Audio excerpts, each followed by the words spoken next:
वर्तमान आश्विन मास हो सारी बेले चाष यूरिया सारर उत्कट अभाव परिलक्षित होइछि। बौद्ध जिलार कंटामाल हरभंगा और बौद्ध ब्लॉक विभिन्न स्थान में यूरिया सार चाषी बदल में माफिया को जोगाई दि जाउथुवा नै अभियोग करिसेंति चाषी। तेबे बौद्ध जिलार केतेक पैक्स और डीलर यूरिया सार बस्ता प्रति 800 रु 1000 टंका पर्यंत कलाबजारी करी बिक्री करुथबा अभियोग होइछि।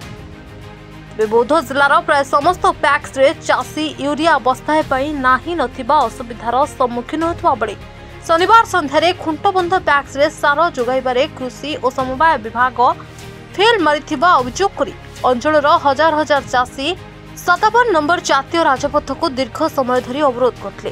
तेबे घटनास्थल रे बौद्ध तहसीलदार अनिता साहू सह पुलिस और समवाय अधिकारी पहुंची उत्त्यक्त चाषी को बुझासुझा करथिले।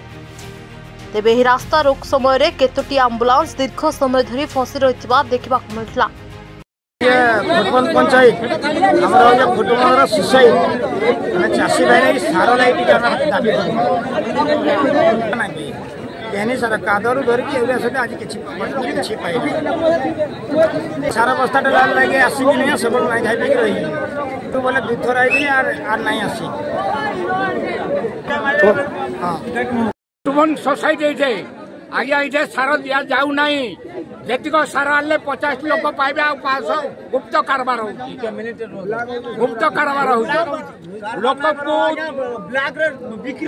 ये लोक जो आज ये सरकारी कर्मचारी रही 50 बस्ता सार 1000 लोक को बंटन आम हईराण सबुदिन पाऊ हाँ आज सार देवे कि ना आपण कहूँ तेरे एभली किसी गुरुत्वपूर्ण खबर देखा चाहती आम चैनल को लाइक सब्सक्राइब और शेयर करें।